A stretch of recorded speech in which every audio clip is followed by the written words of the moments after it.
بسم الله الرحمن الرحيم. الحمد لله رب العالمين والصلاة والسلام على رسوله النبي الكريم محمد وعلى آله وصحبه أجمعين ومن تبعهم بإحسان ودعا بدعوتهم إلى يوم الدين. أما بعد. محترم ناظرین، السلام علیکم ورحمۃ اللہ وبرکاتہ. اس تعارف قرآن کے سلسلے میں ہم نے قرآن کے نزول کی کیفیت اور شان نزول کے تعلق سے کہ جو سبب نزول و شان نزول ہے اس کے تعلق سے گفتگو کر لی. اسی طریقے سے ہم نے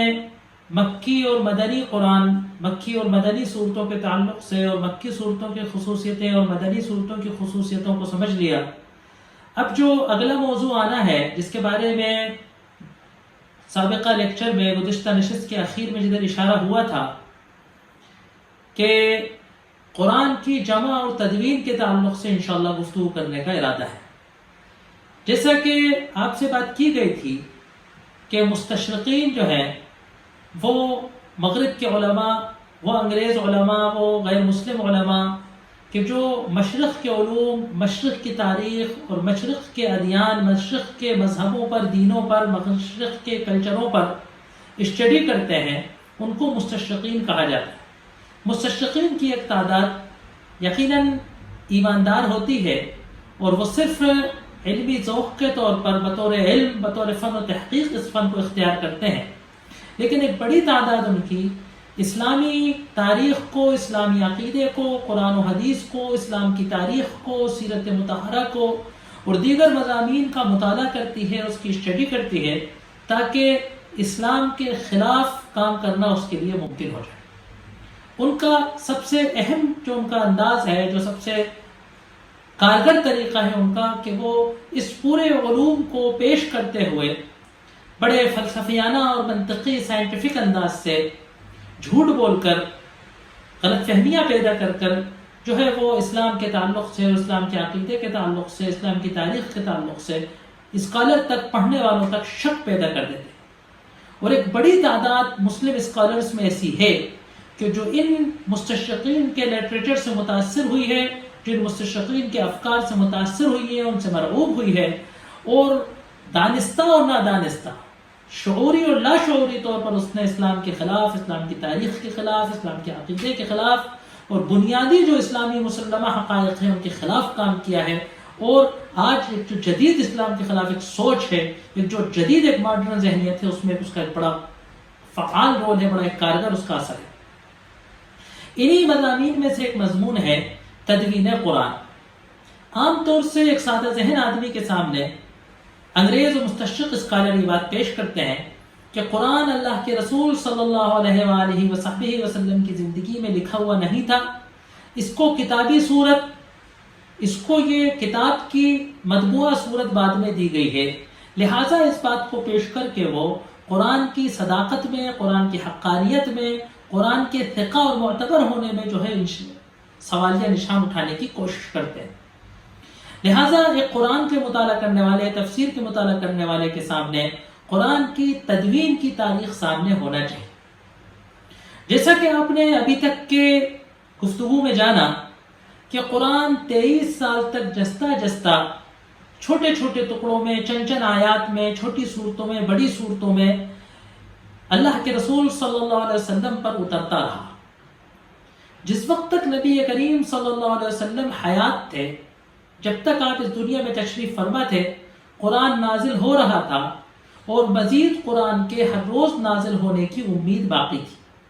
لہٰذا اللہ کے رسول صلی اللہ علیہ وآلہ وصحبہ وسلم کے زمانے میں قرآن کو کتابی صورت میں نہیں دیا گیا. صحابہ کے پاس دور رسالت میں، دور رسالت یعنی اللہ کے رسول صلی اللہ علیہ وسلم کی زندگی کے دوران دور رسالت میں صحابہ کے پاس قرآن کتاب کی صورت میں جس طریقے سے آج ہمارے ہاتھ میں موجود ہے، موجود نہیں تھا. لیکن اس کا مطلب یہ نہیں ہے کہ قرآن اللہ کے رسول صلی اللہ علیہ وسلم کے زمانے میں لکھا ہوا نہیں تھا. علماء نے قرآن کی کتابت کے تعلق سے، قرآن کی تدوین کے تعلق سے 3 دور بتائے ہیں. پہلا دور سرور کائنات محمد صلی اللہ علیہ وآلہ وصحبہ وسلم کے زمانے میں، کہ نبی کریم صلی اللہ علیہ وسلم نے اس بات کا اہتمام فرمایا کہ ہر قرآن کی آیت کو جب آپ پر وحی آتی تھی اور آپ اس کو یاد فرما لیتے تھے، اللہ تبارک و تعالیٰ نے وعدہ کیا تھا کہ جب فرشتہ وحی آپ کو وحی سنائے گا تو فوراً اس کے سناتے ہی اللہ تبارک و تعالیٰ آپ کے دل میں اس آیت کو ازبر کرتے۔ آپ صحابہ کرام کو آیت سناتے تھے اور صحابہ اپنے عربی ذوق کے اعتبار سے، کیونکہ عرب تمام تاریخی واقعات، تمام قصے، تمام کہانیاں، تمام اخبار، تمام اشعار زبانی یاد کیا کرتے تھے، تو عرب اپنے فطری اور قدرتی ذوق کے اعتبار سے اپنے تاریخ میں خارق عادت حافظے کی بنیاد پر آیات قرآنیہ کو یاد کر لیا کرتے تھے۔ اور شاید اللہ تبارک و تعالیٰ کی ایک حکمت یہ بھی تھی کہ جستا جستا آیتیں اترتی تھیں، جتنی اترتی تھیں اتنے سامعین صحابہ کرام رضوان اللہ علیہم اجمعین ان کو یاد کر لیا کرتے۔ لیکن نبی کریم صلی اللہ علیہ وسلم خالی اس صحابہ کے یاد کرنے پر اکتفا نہیں کرتے تھے۔ ایک طویل سلسلہ ہے، مورخین نے، سیرت نگاروں نے اور علم الرجال والوں نے، صحابہ کرام رضوان اللہ علیہم اجمعین کی سیرتوں کو لکھنے والوں نے کتاب وحی کا تذکرہ کیا ہے۔ متعدد صحابہ کے بارے میں آتا ہے کہ یہ کاتبین وحی تھے، یعنی وہ کہ جو دور رسالت میں اللہ کے رسول صلی اللہ علیہ وسلم کے حضور وحی لکھا کرتے۔ جب کوئی آیت اترتی تھی تو ان کتاب وحی میں سے کوئی نہ کوئی آپ کی خدمت میں موجود ہوتا تھا، یا اگر موجود نہیں ہوتا تھا تو آپ بلوایا کرتے تھے اور اس سے کہا کرتے تھے کہ یہ آیت اس کو لکھ لو۔ لیکن کیونکہ آج کل کی طرح کوئی سرکاریت نہیں تھی، کوئی دفتر اور رجسٹر نہیں تھا، کوئی آفس نہیں تھا، تو لہٰذا یہ کتاب وحی کو لکھ کر زیادہ تر یہ ہوتا تھا کہ وہ اپنے پاس ہی رکھ لیا کرتے۔ بلکہ بسا اوقات صحیح و صریح روایات کے اندر یہ بات موجود ہے کہ کئی صحابہ زید بن ثابت ہیں اور مختلف کاتبین وحی کے صحابہ، وہ ان سے متعدد روایات ایسی ملتی ہیں کہ انہوں نے فرمایا کہ اللہ کے رسول نے فرمایا کہ اس آیت کو فلاں صورت میں فلاں آیت کے بعد اور فلاں آیت سے پہلے لکھ دو۔ تو اس طریقے سے آپ پر جب وحی آتی تھی تو آپ اس کو لکھوا بھی دیا کرتے تھے، اور صحابہ کرام کو، ان کاتبین وحی کو اور تمام صحابہ کو جو سامعین و حاضرین ہوتے تھے ان کو یہ بتا بھی دیا کرتے تھے کہ اس آیت کی مصحف میں کس سورہ میں کس آیت کے بعد اور کس آیت سے پہلے جگہ ہے۔ آپ کو معلوم ہونا چاہیے کہ صورتیں پوری ایک ساتھ نہیں اتری ہیں، نہ صورتیں پوری ترتیب سے اتری ہیں۔ کبھی ایسا بھی ہوا ہے کہ سورت کا ابتدائی حصہ پہلے اترا، بعد کا بعد میں اترا۔ کبھی ایسا بھی ہوا کہ سورت کی بعد والی آیات پہلے اتری اور سورت کی ابتدائی آیات بعد میں اتری۔ کبھی ایسا بھی ہوا کہ کوئی سورت مکمل ہو گئی اور کئی مہینوں اور سالوں کے بعد اس سورت کے بیچ میں اس سورت کے اندر کوئی 2-4 آیتیں بعد میں آیتیں نازل ہوئی۔ تو اس طریقے سے یہ ہوتا رہا، یہ قرآن کے نزول کا تسلسل رہا۔ اس میں اللہ کے رسول صلی اللہ علیہ وسلم کاتبین وحی کے ذریعے کہ جو جلیل القدر صحابہ کرام ہوا کرتے تھے ان کو وحی لکھوایا کرتے تھے۔ تو پہلی تدوین قرآن کی کتابت جو ہوئی ہے، جو قرآن کو حروف کی شکل میں کاغذ پر، اور کاغذ تو اس وقت نہیں ہوتا تھا، تو اس وقت جو ہے کبھی لکڑی کے ٹکڑے ہوا کرتے تھے، پتھر کی کترنیں ہوا کرتی تھیں، فرشیاں کی ٹکڑیاں ہوتی ہیں، اور خاص طور سے جو عربوں میں لکھنے کا سامان تھا وہ یا تو جلدیں تھیں جو جانوروں کی کھال ہوتی ہے، یا جو بازو ہوتا ہے، دست جسے کہتے ہیں ہم، تو ہم نے دیکھا ہے کہ بکرے کی دست اتنی بڑی ہوتی ہے، تو اونٹ کی دست کتنی بڑی ہوتی ہوگی، سلیٹ کے برابر۔ تو اونٹ کی دست پر جو ہے وہ لکھنے کا رواج تھا۔ ظاہر سی بات ہے اس طریقے سے جب لکھیں گے تو ذخیرہ بہت زیادہ ہو جائے گا، وہ اس طریقے سے کسی ایسی کتاب میں نہیں آ پائے گا کہ جس کو ہم دستی میں ہاتھ میں لے لیں۔ تو اس طریقے سے مختلف صحابہ کے پاس جو کاتبین وحی تھے، ہر وہ وحی کے جو صحابہ نے ان سے لکھوائی تھی ان کے پاس موجود تھی۔ جب عہد رسالت ختم ہوا، یعنی کہ جب اللہ کے رسول صلی اللہ علیہ وسلم کی وفات ہوئی، تو قرآن پورا جو ہے ہڈیوں پر، ٹکڑیوں پر، کاغذوں پر، پرچوں پر، کھال کے ٹکڑوں پر، چھالوں پر، درختوں کی چھالوں پر، پتوں پر، بہرحال جو بھی عربوں کے رواج کے اعتبار سے تحریر کو ریکارڈ میں رکھنے کی ذرائع تھے ان پر قرآن لکھا ہوا تھا۔ الگ الگ صحابہ کے پاس الگ الگ آیات، الگ الگ صورتیں، الگ الگ قرآن کے اجزاء لکھے ہوئے ان کے پاس موجود تھے۔ اسی کے ساتھ ایک بات ہے کہ ترتیب قرآن، حالانکہ یہ موضوع اس سے جڑا ہوا ہے. ترتیب قرآن، قرآن کی دو ترتیبیں ہیں. ایک تو ترتیب ہے آیتوں کی صورت کے اندر کہ بھئی سورہ بقرہ شروع ہوتی ہے الف لام میم ذالک الکتاب لا ریب فیہ ھدی للمتقین، ہے نا، اور ختم ہوتی ہے آخری آیت پر وانصرنا علی القوم الکافرین. تو یہ جو قرآن کی آیتیں ہیں کہ یہ سورہ بقرہ کی آیت نمبر 1 اور 2 ہے، اور یہ سورہ بقرہ کی آیت نمبر 50 اور 60 ہے، اور تو یہ جو صورتوں میں آیات کی ترتیب ہے، یہ تو اللہ کے رسول صلی اللہ علیہ وآلہ وصحبہ وسلم نے صحابہ کرام کو توفیقی انداز سے بتاتی تھی. توفیقی کہتے ہیں کہ وحی کے ذریعے یا اللہ کے رسول صلی اللہ علیہ وسلم کے ذریعے اللہ تبارک و تعالیٰ کے بتائے ہوئے طریقے سے جو بات طے کر دی جائے کہ بھئی یہ وحی کے ذریعے بتا دی گئی کہ یہ آیت نمبر 1 ہے، یہ آیت نمبر 2 ہے، یہ آیت نمبر 3. بعض وقت ہم تفسیر کی کتابوں میں بعض صورتوں میں آیات کا اختلاف پاتے ہیں. آپ کبھی تفسیر کی کتابوں میں پڑھیں گے کہ بھئی یہ صورت اس میں 100 اتنی آیتیں ہیں، حضرات نے کہا کہ اس میں 100 اتنی آیتیں ہیں. تو آیتوں کے اختلاف کا مطلب یہ نہیں ہے کہ کسی مفسر کے یا کسی قاری یا مجود کے یا کسی صاحب قرأت کے نزدیک اس میں آیتیں کم ہیں اور کسی میں آیتیں زیادہ ہیں. قرآن کے الفاظ و حروف تو اتنے ہی ہیں، صرف آیات کی نمبرنگ میں فرق ہوتا ہے. کبھی بعض جگہ ایسا ہوتا ہے کہ کسی بڑی آیت کو کسی قاری نے 2 آیتیں گنا ہوا ہوتا ہے، کسی نے 1 آیتیں گنا ہوا ہوتا ہے. تو یہ پرانی تفسیروں کے اندر جب ہم تفسیروں کا مطالعہ کرتے ہیں، اور یہ بات میں اس لیے بتا رہا ہوں کہ سوشل میڈیا کی وجہ سے، انٹرنیٹ کی وجہ سے انفارمیشن جو ہے وہ شیئر ہو گئی ہے. تو بہت ساری وہ باتیں کہ جو صرف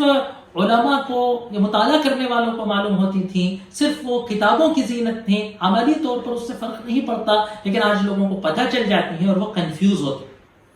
تو آیتوں کا جہاں بھی کہیں ہمیں اختلاف پائیں گے، کسی تفسیر کی کتاب میں اگر لکھا پائیں گے یا کسی لیکچر میں آپ سنیں گے، تو وہ صرف آیتیں کہاں ہیں اس کا اختلاف ہے. قرآن کی مقدار اتنی ہے، قرآن کے الفاظ وہی ہیں سورت کے اندر، اس میں ایک لفظ کا، ایک حرف کا، ایک شوشے کا اس میں فرق نہیں.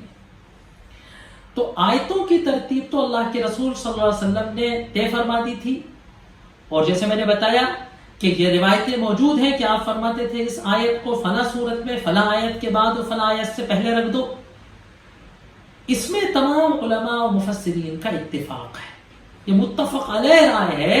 کہ آیتوں کی ترتیب عہد رسالت کے اندر ہو گئی تھی، اور یہ توفیقی ہے اللہ تبارک و تعالیٰ کی طرف سے، انسانوں نے اسے سیٹ نہیں کیا. ایک دوسری ترتیب ہے جو ترتیب مصحف ہے کہ ان 114 صورتوں کو جس طریقے سے مصحف میں سیٹ کیا ہوا ہے کہ بھئی پہلی صورت فاتحہ ہے، دوسری بقرہ ہے، تیسری آل عمران ہے، چوتھی نساء ہے، کیا یہ ترتیب بھی اللہ تبارک و تعالیٰ کی طرف سے توفیقی ہے؟ یا جب حضرت ابو بکر صدیق رضی اللہ عنہ کے زمانے میں قرآن کو جمع کیا گیا، ایک یکجا ایک دستاویز میں لکھا گیا، تو اس وقت صحابہ کرام رضوان اللہ علیہم اجمعین کے اجتہاد سے اور اتفاق سے اور ان کی ثوابدید سے یہ ترتیب رکھی گئی. علماء اور مفسرین میں دونوں رائے پائے جاتی. کچھ حضرات کا یہ سوچنا ہے کہ یہ ترتیب صحابہ کرام رضوان اللہ علیہم کی ہے. بعض روایات، بعض آثار، بعض صحابہ کے آپسی ڈسکس ایسے ملتے ہیں کہ جس سے یہ اندازہ ہوتا ہے کہ یہ ترتیب صحابہ کرام رضوان اللہ علیہم اجمعین کی ثوابدید سے ہے. لیکن جو راجح قول ہے، جو زیادہ مناسب قول نظر آتا ہے، وہ یہ نظر آتا ہے کہ یہ صورتوں کی ترتیب بھی جو ہے وہ اللہ کے رسول صلی اللہ علیہ وسلم نے ہی صحابہ کو بتائی تھی. اسی بتانے کے مطابق صحابہ نے اس کو جمع کیا ہے. بعض روایتیں جو ملتی ہیں کہ صحابہ سے کہا کہ آپ لوگ نے اس صورت کو یہاں کیوں رکھا، اس صورت کو یہاں کیوں رکھا، تو حضرت عثمان نے جواب میں یہ کہا کہ صاحب کیونکہ ان دونوں کا مضمون یکساں تھا، یہ ایک جیسے موضوع کی تھی. تو یہ وجہ بتائی جو اللہ کے رسول صلی اللہ علیہ وسلم نے ان کو وجہ بتائی ہے نا. مصحف میں ہم نے کیوں رکھی اس لیے نہیں، یہ تو کہنے کا ایک انداز ہے. وجہ یہ بتائی کہ اس صورت کو یہاں مصحف میں اس لیے رکھا گیا ہے سرور کائنات محمد صلی اللہ علیہ وسلم کے اشارے کی بنیاد پر، آپ کی ہدایت کی بنیاد پر، کیونکہ اس کی وجہ یہ ہے تو وہ حکمت بتانا تھی، نہ کہ اپنا وجہ قیاس بتانا. لیکن بہرحال دونوں قول موجود ہیں. آیتوں کے بارے میں تو اتفاق ہے، لیکن صورتوں کے بارے میں علماء کے دونوں قول موجود ہیں. ہمارے نزدیک راجح قول یہی ہے کہ یہ جو ترتیب ہے مصحف کی، کیونکہ قرآن نے دیکھیے ایک بڑی مزے کی بات یہ ہے کہ عہد رسالت میں تو قرآن لکھا نہیں تھا، لیکن قرآن جس وقت نازل ہو رہا تھا اور جب وہ مکمل بھی نہیں ہوا تھا تو اللہ تبارک و تعالیٰ نے بار بار قرآن کے اندر قرآن کو کتاب کہا ہے. الف لام میم ذالک الکتاب کتاب انزلناہ الیک کتاب عربی. تو کتاب کہا گیا ہے بار بار، لکھی ہوئی چیز. اول تو یہ کہ لوح محفوظ میں لکھی ہوئی ہے، اور دوسری بات یہ کہ اس سے پتہ چل گیا تھا صحابہ کو کہ قرآن ایک کتاب ہے، اور اللہ کے رسول صلی اللہ علیہ وآلہ وسلم کے زمانے میں اس کو کتابی صورت اس لیے نہیں دی گئی ہے کہ کیونکہ قرآن ابھی نازل ہو رہا ہے. اور قرآن ایسے نہیں نازل ہوتا کہ آپ یہاں تک لکھ لیجئے، کل جو نازل ہوگا وہ آگے لکھ لیں گے. قرآن ترتیب سے نہیں نازل ہو رہا تھا. قرآن واقعات کے اعتبار سے، قرآن اسباب کے اعتبار سے، قرآن اللہ تبارک و تعالیٰ کی حکمت کے اعتبار سے جستہ جستہ نازل ہوتا تھا، اور مختلف صورتوں میں جگہ جگہ اس کی مختلف آیات رکھی جاتی تھی. اور ایسا بھی نہیں ہوتا تھا کہ کوئی ایک صورت نازل ہو رہی ہے، جب وہ پوری ہو جائے گی جب دوسری ہوگی. مختلف صورتیں، متعدد صورتیں ایک ہی وقت میں نازل ہوتی تھیں. کبھی اس صورت کا کچھ نازل ہوتا تھا، کبھی اس صورت کا کچھ نازل ہوتا تھا. تو اس لیے اللہ کے رسول صلی اللہ علیہ وسلم کے زمانے میں اس کو کتابی صورت نہیں دی گئی. ہاں یہ ضرور ہے کہ ضبط تحریر میں ان تمام آیتوں کو لے لیا گیا. تو پورا قرآن ضبط تحریر اللہ کے رسول صلی اللہ علیہ وسلم کے زمانے میں موجود تھا. آیات کی ترتیب باتفاق مفسرین و علماء علوم قرآن اللہ کے رسول صلی اللہ علیہ وسلم کے زمانے میں ترتیب دے دی گئی تھی. ساری آیتیں ہر صورت میں مرتب تھیں. صورتوں کی ترتیب بھی قرین قیاس زیادہ غالب ظن اسی بات کا ہے کہ صورتوں کی ترتیب بھی اللہ کے رسول صلی اللہ علیہ وسلم کے زمانے میں دے دی گئی تھی، کیونکہ قرآن کی صورتوں میں بھی جو ترتیب میں جو حکمتیں ہیں، جو گہرائیاں اور بیرائیاں ہیں، جو قرآن کے علوم کے اعجاز اور نکات نکلتے ہیں، اس سے پتہ چلتا ہے کہ قرآن کی ترتیب تو خود اس کے من عند اللہ ہونے کی ایک علامت ہے. اس کے بعد زمانے صدیق میں جب اللہ کے رسول صلی اللہ علیہ وسلم کی وفات کے بعد حضرت ابوبکر صدیق رضی اللہ عنہ خلیفہ بنے، ان کے زمانے میں قرآن جمع ہوا. جمع کا مطلب کہ ایک کتاب کے اندر یکجا اس کو رکھ دیا. روایتوں میں آتا ہے کہ حضرت ابوبکر کے زمانے میں جب مرتدین کی جنگیں ہوئیں، غزوات ردت کی جب جنگیں ہوئیں، اور بہت سارے حفاظ صحابہ، بہت سارے حافظ صحابہ اس میں شہید ہوئے. خاص طور سے روایتوں میں ایسا کہا جاتا ہے کہ غزوہ یمامہ میں جو مسیلمہ کذاب ہوئی تھی 70 حافظ شہید ہوئے، اور دوسرے غزوات کے اندر حروب ردت کے اندر کثرت سے حفاظ صحابہ شہید ہوئے. اور فتوحات اسلامیہ کا دور بھی شروع ہوا تھا، روم اور ایران کی فتح بھی ہو رہی تھی. تو صحابہ کو یہ فکر لاحق ہوئی، خاص طور سے روایات میں حضرت عمر بن خطاب رضی اللہ عنہ کا نام آتا ہے کہ ان کو یہ فکر لاحق ہوئی، اور انہوں نے حضرت ابوبکر کے سامنے کہا کہ بھائی دیکھیے ایسا نہ ہو کہ کہیں قرآن ضائع ہو جائے. حفاظ صحابہ کی اس کثرت سے شہادت اور ان کی موت اور ان کا اس دنیا سے چلے جانے سے قرآن پر ضیاع کا، قرآن میں شک کا، قرآن میں جو ہے التباس کا اندیشہ ہے. مجھے اس بات کا بڑا خطرہ ہے. حضرت ابوبکر صدیق رضی اللہ عنہ کا مزاج تھا کہ جو کوئی کام عہد رسالت میں نہیں ہوا ہے اس کو کرنے میں بڑے بچکتے تھے، احتیاط فرماتے. تو حضرت ابوبکر صدیق کو انشراح نہیں ہوا، لیکن حضرت عمر ان کو برابر اصرار کرتے رہے، اس بات کی سنگینی سے آگاہ کرتے رہے، تک کہ حضرت ابوبکر صدیق رضی اللہ عنہ فرماتے ہیں شرح اللہ صدری لما شرح له ابن الخطاب، کہ اللہ تبارک و تعالیٰ نے میرا سینہ کھول دیا، کشادہ کر دیا اس بات کے لیے کہ جس کے لیے انہوں نے حضرت عمر کے سینے کو کشادہ کر دیا. چنانچہ حضرت ابوبکر صدیق نے حضرت زید بن ثابت کو بلایا جو ایک نوجوان صحابی تھے. کہا کہ بھائی آپ کتاب وحی میں سے ہیں، اور ایک کمیٹی بنائی چند ان صحابہ کی جو اللہ کے رسول صلی اللہ علیہ وسلم کے زمانے میں کتابت وحی کرتے تھے، اور وہ صحابہ کے جو حفاظ صحابہ میں نمایاں کارکردہ ان کو بلا کر ایک کمیٹی بنائی، اور حضرت زید بن ثابت کو اس کا امیر بنایا، اس کا صدر بنایا. اور اس کمیٹی کو ایک کام دیا گیا کہ تمام لوگوں کے سینوں سے آیات قرآن کو جمع کریں اور تمام رخوں میں سے، ہڈیوں میں سے، کترنوں میں سے، درخت کی چھالوں میں سے قرآن کی آیات کو اکٹھا کر کے یکجا مرتب کر. چنانچہ یہ عظیم کام عظیم حضرت ابوبکر صدیق رضی اللہ عنہ کے زمانے میں یہ کام ہوا کہ تمام قرآن کو جو کچھ لکھا ہوا تھا کتاب وحی کے ذریعے اس کو اکٹھا کر لیا گیا. اور اتنا عظیم کام ہوا ہے قرآن کی ایتھینٹکی کے لیے کہ جو کچھ یاد تھا اس کو لکھے سے میچ کیا. اس سلسلے میں مستشرقین دو ایک روایتیں پیش کر کے بڑا تیر سمجھتے ہیں ہم نے مارا کہ حضرت زید بن ثابت کے بارے میں آتا ہے ایک دو آیتوں کے بارے میں کہ مجھے یہ آیت ملی نہیں تو میں بڑا پریشان ہوا، حالانکہ یہاں تک کہ پھر فلاں صحابی کے پاس لکھی ملی تو ہم نے اس کو قرآن میں شامل کیا. اس کا مطلب یہ نہیں ہے کہ وہ آیت خالی زید بن ثابت کو یاد تھی اور وہ فلاں صحابی کو نہیں،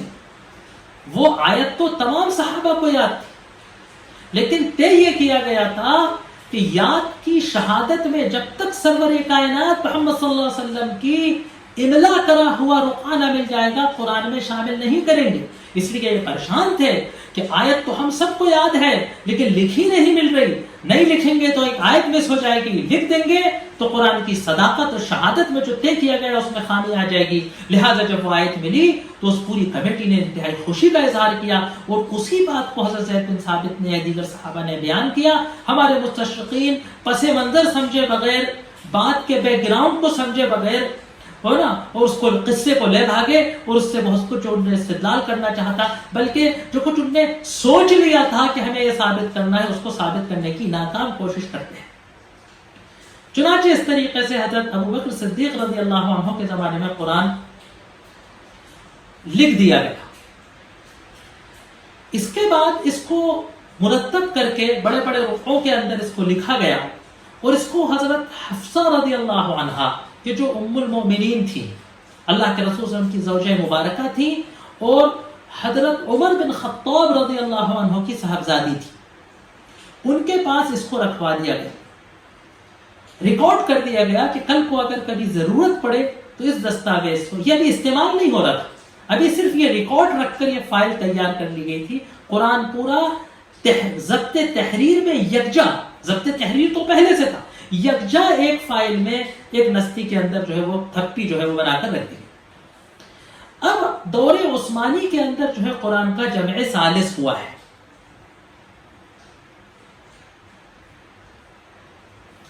حضرت عثمان بن عفان رضی اللہ عنہ جامع القرآن کہا جاتا ہے ان کے زمانے میں کیا ہوا کہ حضرت عثمان کا جب دور آیا ہے تو اس وقت فتوحات اسلامیہ میں بڑی وسعت ہو گئی تھی، اسلامی سلطنت بڑی وسیع ہو چکی تھی اور روم اور ایران کے بڑے حصے، یمن کا حصے اور بڑے حصے داخل ہو چکے تھے اور روم اور ایران کی قوموں میں سے بہت سارے لوگ، شام اور ایران کے بہت سارے لوگ اسلام کے حلقے میں داخل ہو چکے تھے اور وہ قرآن کو اپنی زبانوں سے، اپنے لہجوں سے پڑھا کرتے تھے. ظاہر سی بات ہے اس طریقے سے جب وہ قرآن کو پڑھتے تھے تو قرآن کے پڑھنے کے اندر، قرآن کی ادائیگی کے اندر کچھ فرق آنے لگا، عربی ذوق جو تھا اس میں فرق آنے لگا. ان حضرات نے جب قرآن کو پڑھا تو کسی نے کسی صحابی سے سیکھا، کسی نے کسی صحابی سے سیکھا،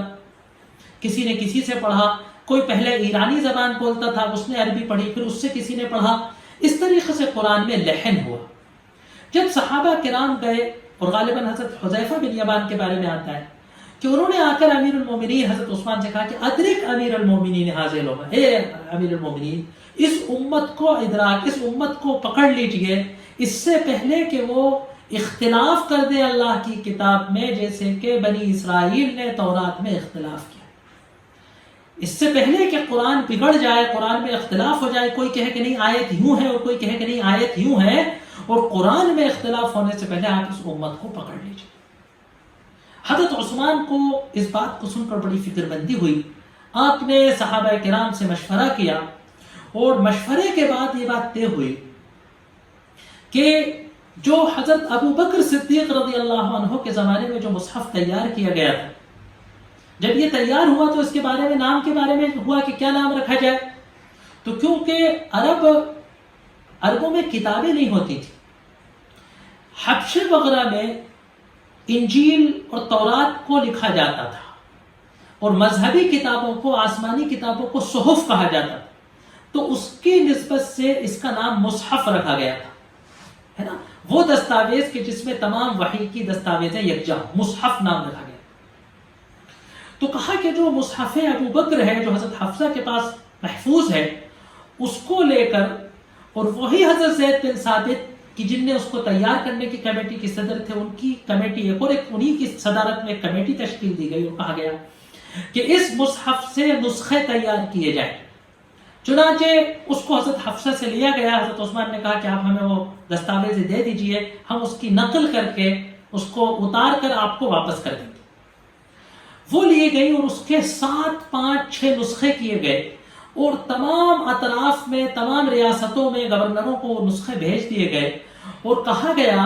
کہ اس کاپی سے سب کو قرآن کی تلاوت کرنی ہے۔ اس وقت تک ابھی صحابہ کے پاس اپنے اپنے نسخے موجود تھے۔ کچھ صحابہ قرآن اپنے طور پر لکھا ہوا تھا، یہ تو سرکاری مصحف تھا حضرت ابو بکر کے زمانے کچھ، لیکن جو صحابہ کے مصحف تھے ان میں کیا پریشانی تھی کہ مکمل نہیں تھے۔ کسی نے کوئی سی صورتیں لکھ رکھی تھی، کسی نے سورہ بقرہ کے بعد سورہ توبہ لکھ دی، کسی نے کچھ لکھ دی، جیسا یاد کیا ویسا لکھ دیا، جیسا محفوظ تھا ویسا لکھ دیا، مرتب نہیں تھی۔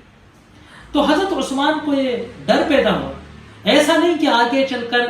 ہر جگہ صحابہ کے مرید ہو رہے ہیں، صحابہ کے معتقدین ہو رہے ہیں، پھر تابعین کا دور آئے گا، پھر تقلید ہوگی، پھر لوگ کہیں گے نہیں صاحب ہم تو یہی مانیں گے ہمارے کوفہ کے لوگوں کی بات، ہم نے تو صاحب مصحف کو ایسے ہی دیکھا ہے، یہ تو صاحب کون سی بدعت کا مصحف آپ لے آئے۔ تو اس اختلاف سے بچنے کے لیے حضرت عثمان نے کیا کیا کہ تمام مصاحف کو ضبط کر کے، تمام مصاحف کہ جن کی ترتیب الگ تھی یا جن کی رسم الخط الگ تھی،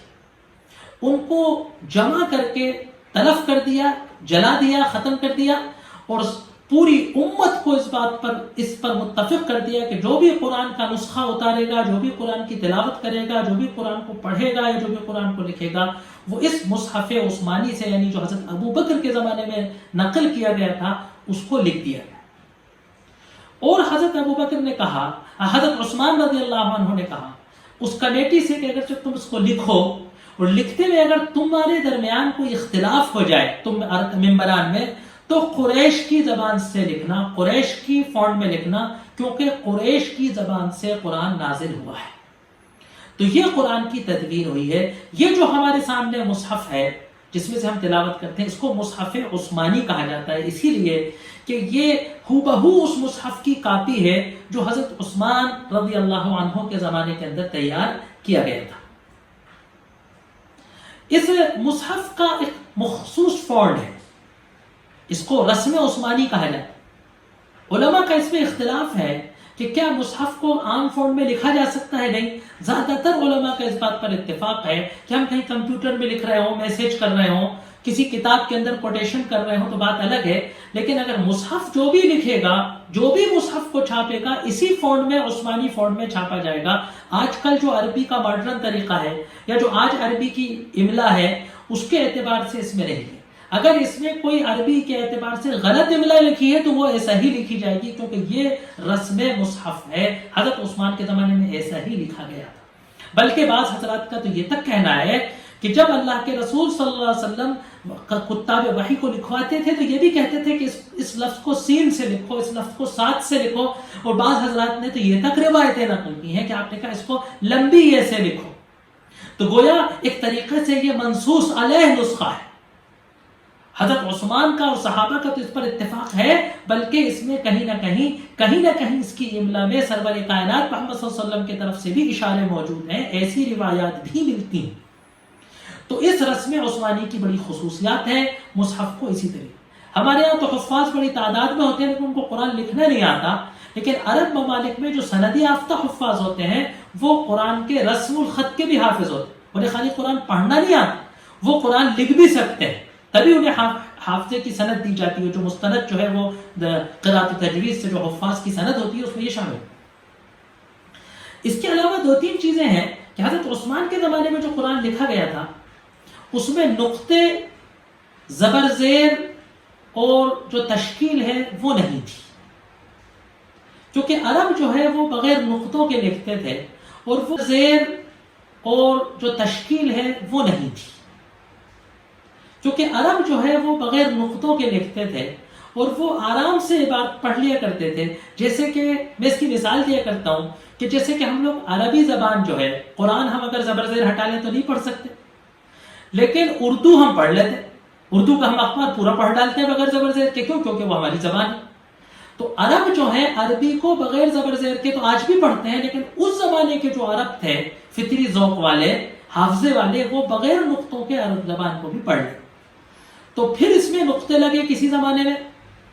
بعض حضرات کہتے ہیں کہ حضرت علی رضی اللہ عنہ کے زمانے میں لگے ہیں، اور اصل بات جو ہے جو تحقیق سے ثابت ہے کہ نقطے اور زبر زیر اس میں حجاج بن یوسف الثقفی جو ایک اموی دور کا ایک گورنر تھا عراق کا، تاریخ میں بڑا بدنام آدمی ہے، اس کو بڑا ظالم کہا گیا ہے، بڑی باتیں ہیں اس کے بارے میں. لیکن میں تو مذاق میں لوگوں سے یہ کہتا ہوں کہ کم سے کم ہندوستانیوں کو تو اس کی برائی نہیں کرنا چاہیے. ہندوستانیوں پہ اس کے دو احسان ہیں. ایک تو یہ کہ اس نے مصحف میں زبر زیر لگوائے تو آج ہم مصحف پڑھ پاتے ہیں، اور ایک یہ کہ اس نے محمد بن قاسم کو، اپنے بھتیجے محمد بن قاسم کو سندھ پر چڑھائی کر کے بھیجی، جس سے اس دیار ہند میں اسلام کا اور عقیدہ توحید کا تعارف ہوا کہیں نہ کہیں، جس کے ثمرات میں آج ہم توحید والے اور ایمان والے ہیں. تو یہ قرآن کی مصحف کی تدوین و ترتیب کے تعلق سے کچھ گفتگو تھی جو آپ کے سامنے کی گئی ہے. اب انشاءاللہ تھوڑی سی بات جو ہے وہ قرآن کے حروف مقطعات کے تعلق سے، کہ جو قرآن میں صورتوں کے آگے الف لام میم، الف لام را کچھ طریقے سے حروف ہوتے ہیں، ان کے تعلق سے گفتگو ہے. کچھ گفتگو جو ہے تھوڑی سی احرف سبع جو قرأتیں ہیں کہ صاحب قرآن کی کئی قرأتوں سے قرآن کو پڑھا جاتا ہے، اس کے تعلق سے لوگوں کے درمیان کچھ کنفیوژن ہوتا ہے. کبھی بات آ جاتی ہے تو لوگ کنفیوز ہو جاتے ہیں. انشاءاللہ اس کو بھی بیان کرنے کی کوشش کی جائے گی. پھر انشاءاللہ جو ہے اعوذ باللہ اور بسم اللہ شروع ہوگا. وآخر دعوانا ان الحمد للہ رب العالمین.